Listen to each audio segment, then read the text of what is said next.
Барлығына сәлем достар. Бүгінгі видео менің телефонымда не бар деп аталады.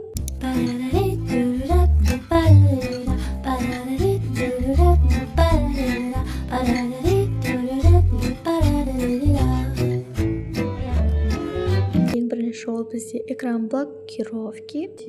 Әдемі абы қойылған. Но эти деньги для продуктов. И это супер скриншот, то есть менің қазір түсіріп жатқан записім. Дальше ашайын. Башағынан бастасам ол осы бүгінгі сағат, календарь, так далее. Және files. Мұнда менің барлық документтерім тұрады. Міне бағана продуктыға барғандағы фотолар. Вот. Мұнда изображение, камера, иншот. Вот. Мынау Өзбекстан. Біздің жақында ғана барған. Аудиода ол менде музыкалар. Вот мен мынау музыканы өте көп пайдаланамын. Әсіресе осыдан бұрынғы видеомда көп пайдаландым. Сол видеоны көріп кетсеңіздер болады. Өте керемет шыққан. Ну, басы некачественно басталған, ал соңғы жақтары өте күшті вайбовый видео шықты. Загрузкиде менде барлық шрифттар. Вот мына жерде андроидқа, иншотта iOS стикер жасау үшін керек. Мыналардың бәрі иншоттағы менің шрифттарым. Вот мына жақта уже кітаптар. Мынаның бәрі кітап, мынау кітап. И қалғандары осындай өлең, так далее. Және видеолар. Барлық видеолар осында міне монтаждаған видеоларым. Вот. Мұнда документы, ол уже кітаптар только скачанные. И все. Дальше менде нотас, заметки. Заметкиде только менде бірақ заметка, еще ол 3 январь жазылған. Ол біріншісі осындай, өмірдің аты М деген кітаптан. Бірінші инсайтын оқып көрсеңіздер болады, стопқа қойып. Өте керемет. Так, дальше ол бізде настройки, это понятно. Мына жерде барлық Google'дың приложениялары. Бұлардың көбісін мен пайдаланбаймын, мен арасында біразын пайдаланамын. Вот мысалы Google, Gmail, олар всегда керек. Контакты, календарды жақында пайдаланып бастаймын деп жатырмын планированиеға. Өте ыңғайлы екен. Соған ойланып жүрмін. Ал қалғандарын уже пайдаланбаймын. Және мұнда менде Spotify-дың плейлисті. Мына жерін бассаң, сразу Spotify-ға кіреді. И өзіңе қалаған любой өзімнің трегімді қосып ала саламын. Мына жерде уже энлік шығып тұр.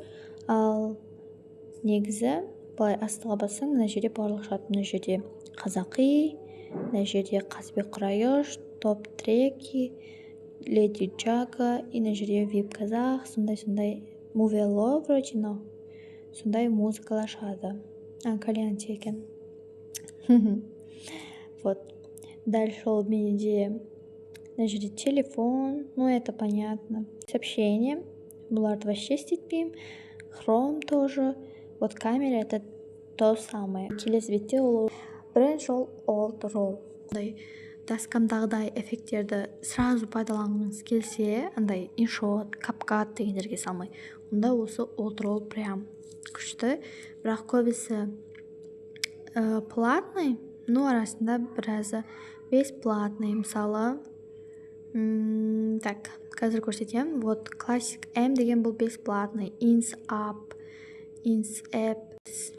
Ал қалғандары платный, бірақ приложениені жүктеп алсаңыз, онда 5 рет фото түсіруге беруі мүмкін. Ал XS-те менде вроде бұл 5 рет түсіруге болады. Тегін негізі бұл менде платный. Вот 3 рет түсіруге болады екен. Мына жерде тұр 0,3 деп. Вот. Мен оларды әлі қолданбадым. Вот. Мұнда мен дорамам, который әлі бастамағам. Ну, просто көрем деп қойып қойдым. Еще на странице вообще ашпайды. Сол үшін кейін көріп жатармын тоже. Сообщениеға жазатын болсаңыздар, ютубтан келдім деп мен всегда сіздерге ашатын боламын. Но это запрос тасталады ғой, сол кезде жазсаңыздар всегда ашатын боламын. И вы такой красивый аккаунт, өте күшті. Неге закрытый қылып қойғам, себебі маған ұнамайды, когда люди саған тіркелмейді и просто сенің өміріңді көріп кетіп қалады.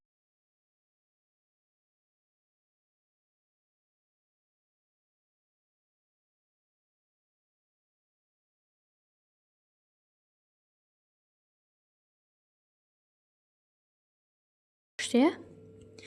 Дальше ол менде InShot. Ой, это рай же. Барлық видео, фото, коллаж осы жерде жасалады. Видеоларда менде 10 проект бар екен. Осындай видеоларды монтаждағанмын. Вот мынау өткендегі біздің видеомыз 6-7 минут болыпты. Вот. Мынаның барлығын өзім жасағам, если что. Вот мыналардың барлығын жылжытып өзім істегем. Но маған YouTube авторский право дейді. Сон жаль деп қалдым. Но енді мына видеоларға мен звук қоспаймын, потому что именно звукта маған авторский право берді. Вот. Дальше фото. Тоже 10 проект екен. Осындай мынаны баннерге қоям деп ойлағам, но болмады. Қойған жоқпын. А дальше это эффект қосқым келген, тоже болмады. Короче, сондайлар. А еще міне өзім жасағаныма доказательство. Сейчас. Қайда еді? Мынау еді? Ай, осы ғой. Мен несін фонын өшіріп тастағанмын, содан ғой. Вот. Мына фоны өшіп қалған соң осындай не болып тұр. А то фонын қоссаң қайттан не істейді. Мынаның бәрін өзім істегем. Вот. Текст, мына жерде барлығын бір-бірлеп қосып, текстін қосып, музыкасын қосып, неше сағат отырдым ғой. Мә. Бағалайсыздар деген үміттемін енді. Және мынандай да инспо қойып қойдым, жасап қойдым. Енді алдағы уақытта осы 3-ші тоқсан басталса, сіздерге Құдай қаласа стади влог түсірем деп отырмын. Соған осындай инспо жасап қойдым. 16 минуттық. Музыка қосу керек бұған, бірақ осындай инспо. Но ойлап тұрмын, бұны тездетуім керек деп, себебі жай шығады, прям жай. Соны тездетем деп тұрмын. Күшті? Вот, бұған да доказательство, текст есть. Бұл не ғой? Қазір. Вот, бұл менің істегенім. Мен тоже фонын өшіріп тастағам, вот доказательство. Міне. Ал мен мынаны тездетем деп істегем ғой, ұмытып кеткем, сол кей содан қап кеткем. Дайте сіздермен бірге тездетіп жіберейік. Қалай тездетеміз, сіздерге туториал. Если хотите, бір видеоны бірге монтаждайық. Маған ондай түсірген ұнайды. Так, ой, мен асып кеттім. Вот мына жерде скорость деп тұрады. Осы скоростьті басасыздар и қалғаныңызға қоясыздар. Мына жаққа кетсеңіздер, ол жол тез болып кетеді. Вот 002 деп тұр ғой. Міне, қараңыздар. Просто осылай шығатын болады. Ал маған сәл ғана тездету керек, сол үшін где-то осындайға қойып көрейік. Ну, сонда да жай. Дайте 1,5-ға қояйық. Это другое дело. Да. Ладно, тағы да біраз шығарайық.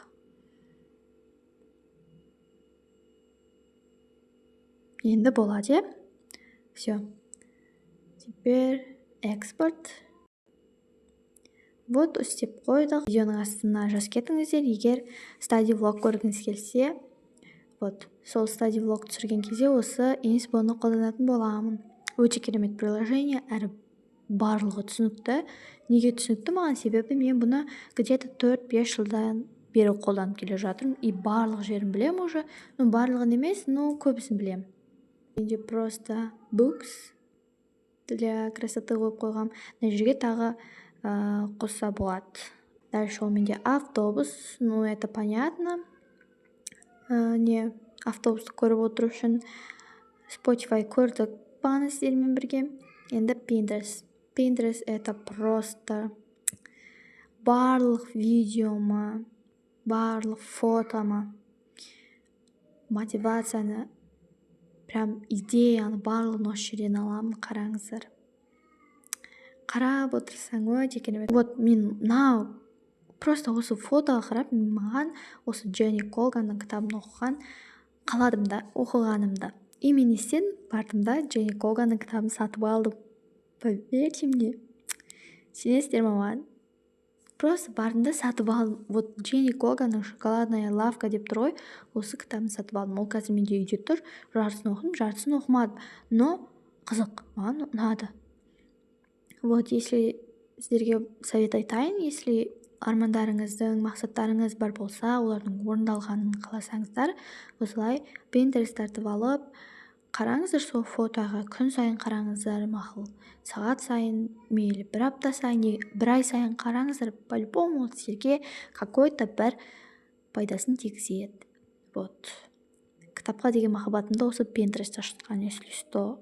Вот мына фотоны мен бағанағы стативлогқа қолдандым. Просто күшті приложение. Дальше ол бізде WhatsApp, это личное. Дальше YouTube. YouTube, вот, менің YouTube каналым. Мына видео қашан шығатынын білмеймін, бірақ бүгін 5 январь и 5 январдағы менің просмотрым ол 31 просмотр. Но енді, если осы видеоны көріп тұрған болсаңыздар, менің арнама кіріп кетіңіздер, если қиын болмаса, және қазіргі видеоның қанша просмотр жинағанын көріп комментарияға жазып кетсеңіздер, мен өте қуанышты боламын. Себебі комментарияда тоже просмотр жинауға көмектеседі. Сол үшін, если қиын болмаса, солай істеп кетсеңіздер, қатты қуанышты болатын едім.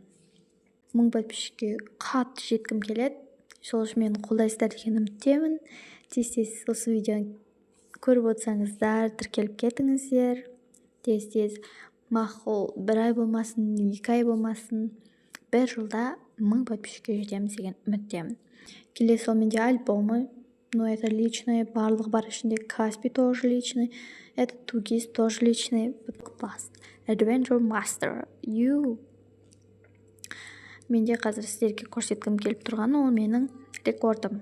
Сіздерде қанша рекорд тоже жаза кетіңіздер, бірге көретін боламыз. Классик.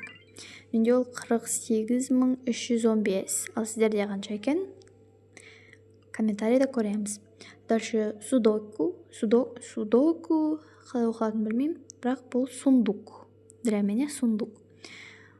Мен бар емес па, мына ойында қанша рет ойнасам да, еше түсіне алмай жатып, түсіндім, но бірақ қиын, по-любому, қай жерде қандай сан болатынын таба алмай кетем. Ну, короче, мынау ячейкаларды санмен толтыру керек қой. Вот. Если негізі қызық ойын, тартып алсаңыздар болады.